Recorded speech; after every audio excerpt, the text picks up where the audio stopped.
Hello, hello, and today I have a very special guest. That's the third time, right? That's the third time we have interview with Roseline Salazar. She is Air Force Prior-Enlisted Major and PTSD coach. We talked about combat PTSD before, and I love the show. We also talk about again almost the same issue as many people and many veteran has it, and this is very sensitive in this society because even now after years, a lot of people um, suffer from this problem. And Rosalind actually had a very successful book called Make a Smooth Transition into Civilian Life After Your Military Journey. And I really love to talk about this book today with you. Welcome to my show, Rosalind. Thank you. It's an honor to be here. Yes. All right. Tell me about yourself first. I know we had interview before, but for some people who don't know you, why did you start writing this book? Yes, my name is Roseline Salazar, born and raised in Hawaii. I joined the military when I was 20, and then I became an officer.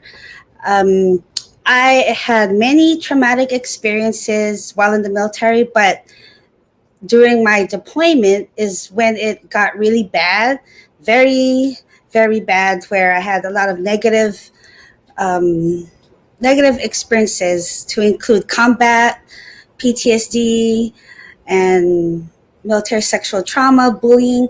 And I wrote this book as an outlet to let other people know, other military families, other veterans and their families try and understand their loved ones who are diagnosed with PTSD. All right. So about yourself, your story. How did you end up to be in military? I see you have a lot of certification. You already graduated from university. Why did you end up going to military? It was a childhood dream. My two older brothers were in the Hawaii Army National Guard, and the uniform inspired me, but I had no idea what it entailed, what joining the military came with, was about. But as I grew older, I learned that it was to defend our country, and I wanted to do just that. And with all my experiences, I wanted to spread the awareness of PTSD since it's a very ignored subject. Yes, it is actually. You know, you can see picture of war and people. I see a lot of movie. They come back from the war, and you don't know what's happening in their families because it's not easy. As I saw your story, it's not easy to see your friend in front of you just gone and exploded. And I know a lot of a lot of people like you had the same situation as being in war is not easy, and coming back even for the families who are dealing with them is not easy as well. So I just want to know who, when you come back, whom did you come back, like did you have a family to support you, or what did you do after? Well, my husband was deployed with me, but he and I didn't have the same experiences, so he himself didn't know. He knew of the environment, the combat experiences, but everyone deals with it differently.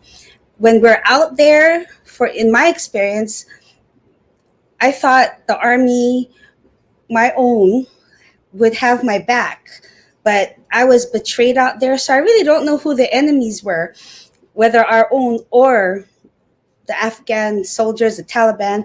But when I came back, it was hard for me to even speak about it because my family wouldn't understand the difficulties of what we went through out there because they haven't been there.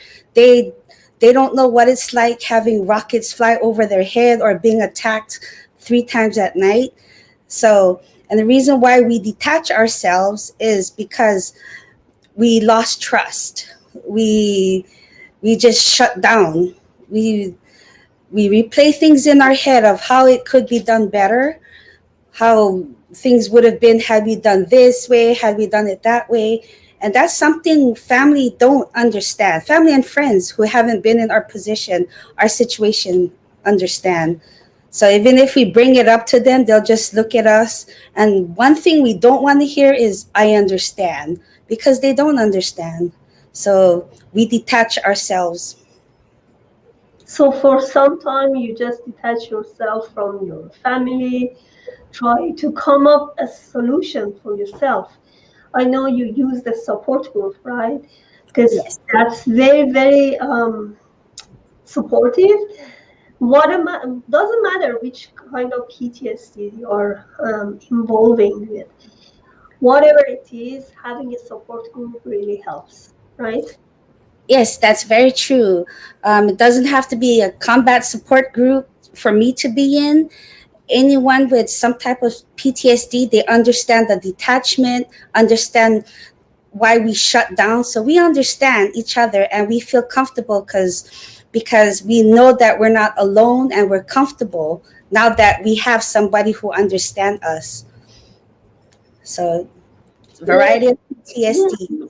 Rosalind, when you say detachment, what do you mean detachment? Detachment from what? What did you do exactly?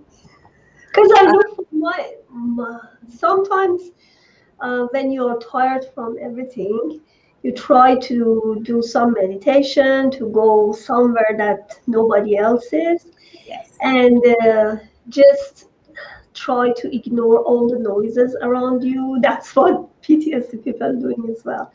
So, yes. how did you do it? Was it successful, or did you do other healing and recovery methods? What did you do? Well, while I was deployed, we had no choice but to go out there, like we're told. But back when we come back to our B huts, our own areas where we sleep, I prayed and I meditated. I learned how to meditate out there, and I was started to pray. But when we left Afghanistan, came back to the U.S. soil, I got moved back to my family home to Hawaii. I got stationed here, and the way I was detached was I stayed in my dark room with no noise. And when someone bothered me, I would get irritated because I just wanted peace and quiet. That's just how we cope with it. And even my husband didn't understand why I didn't want to go with him to Target or any family gatherings as I did anymore, because I didn't want to see anybody. That was my coping strategy, where it was better to not see anyone. That way we don't have to explain why we are the way we are. It was just easier that way. And then we became numb. We didn't have time to be scared out there. We didn't have a chance to have our feelings hurt. So everything, we were just numb. I didn't care to see my family at the time because, like I said, it was easier. Oh, how was it, or did you kill someone? We didn't want to hear any of that. So it was just easier being detached You from know, everyone and the world. that happens even with grief. When you're deeply in grief, when you are trying to process everything in yourself first, because it doesn't matter which kind of PTSD you are, as you have, as I said, like people who are dealing with grief, they don't want to talk about any of it. They need some time alone to process this with themselves. But I know that that shouldn't last long, because if it lasts longer, then you go deeply into depression, and you're going to be detached from your own personality then. Yes. Yes. So for how long you've been there? I've been this way from, say, 2009 for about 7 years. And then I've been going to therapy the whole time, But there comes a time when I just told myself, this is not how I want to live. And then my mother got sick. So I wanted to enjoy with her. I'm sorry, I'm getting all choked up just talking about her. So that kind of forced me out of it. But it became a time when I was tired of being detached. I was tired of, oh my gosh, I'm so sorry. I am so sorry. Oh my goodness, I'm so sorry. Let me turn this off. But there was a time when I just wanted to take my mom out, and even if I was very, very detached, I had to take, because I knew she had like a short time left, and that was really, really hard. So you see, that's so hard. I mean, you've been detached, and then you had to process with your own PTSD, and then you were dealing with your mom that you lost her, right? Yes, and again, I went right back to square one where I didn't want to see anybody. I didn't even want to talk to my own sisters, and we shared the same mom because the way I found her passed out, like she still had a pulse, she still had a heartbeat. It kind of brought me right back to when I saw dead bodies in the desert. So it's like a ongoing cycle. Yeah, it's like a trigger, Yes. something triggering you again. So I know we already talked about triggers in our past interview, and you said, whenever I had trigger, I just try to remember my present time. I'm in Hawaii right now. I'm not gonna go back there. I know even for the grief, that's the same thing. Something is still there deeply. So, what are you going to do right now if you have the same feeling of losing your mom as well? I try now my best because I know how to deal with it better this time around. And since me and my sisters share the same experience, it's easier to deal with grief this time around. But we still feel detached.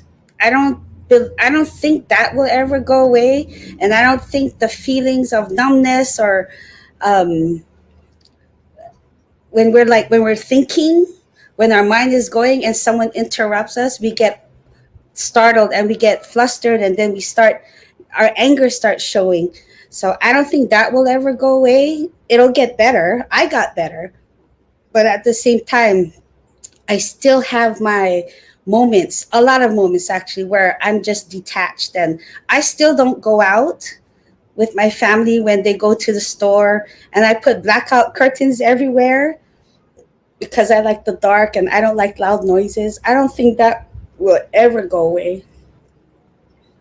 All right, let's have some break and come back again. Please subscribe to Panta Calhoun Transition channel and order my book Rules of Change for the Better.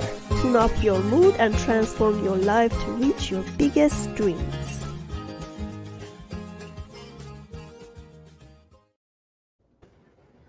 All Oh right, my so tell me about your book a little bit. Make a smooth transition into civilian life after your military journey. Well, I wrote And this show book. your book, please. This is Yeah, my book. yeah.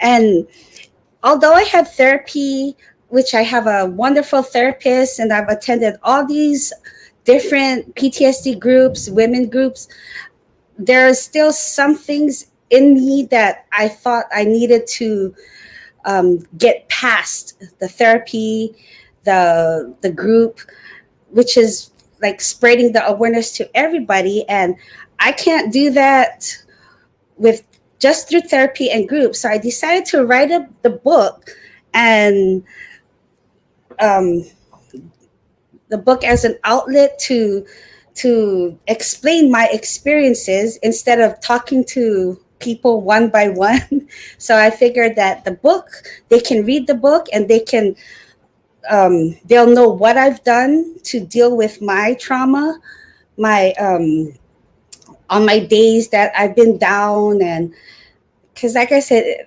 talking about it kinds of bring me back. But this way, if they read the book, and reading has a different effect from talking.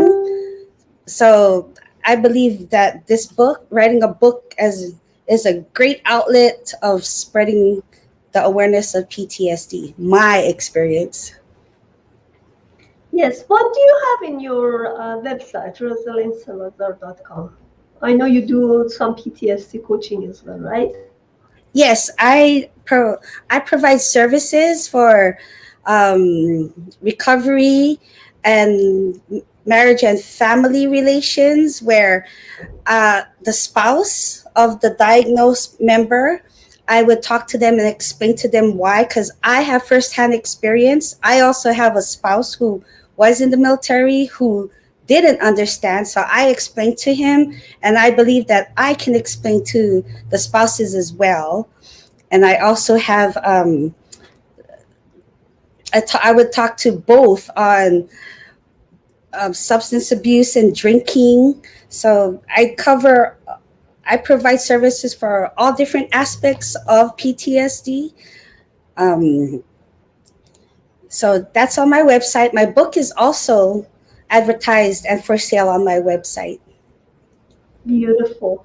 So you said something about the addiction for alcohol and drugs, right? So is Yes. that happening to veterans and combat PTSD as a Yes. distraction, probably? Yes. A lot of us use alcohol or have get addicted to alcohol to feel numb, to feel great. And then we sometimes abuse our prescriptive medicines or just use other medications to, like our headaches, we abuse the Tylenol or just even some over the counter medicines like NyQuil to sleep it off so we don't think about it. But that's where the substance and alcohol addiction comes into. So I'm also certified in that because I myself did that too. Yeah. All right. Do you have any words left, any advice for people who are dealing with uh, their families? Like I know doll is not only um, PTSD for combat. There are lots of families, let's say wife, who deal with some PTSD, loved ones PTSD. What do you recommend? How can we deal with them? For the loved ones, please be more understanding, more compassionate. If the member or your PTSD loved one said they need time, they don't feel like going out, or they don't feel like doing whatever is it that they don't want to do, please just let them be, because obviously they're thinking about something. And say like a family wants to go to the movies, that is a trigger for us, because one, we don't know who's out there. That's like how we don't know who's out. We don't know where the enemy was in Afghanistan. We know we're not in Afghanistan or a deployed location anymore, but it's a trigger. So please be more compassionate, be patient, and there is no time limit on when we get better. Um, a lot of things that they don't do it intentional. It's really not intentional, because we are still dealing with our emotions and our flashbacks. Some of us don't know how to deal with it. Some of us feel like it's the end of the world, and if we keep pushing, they may do something that is not pleasant at the end. So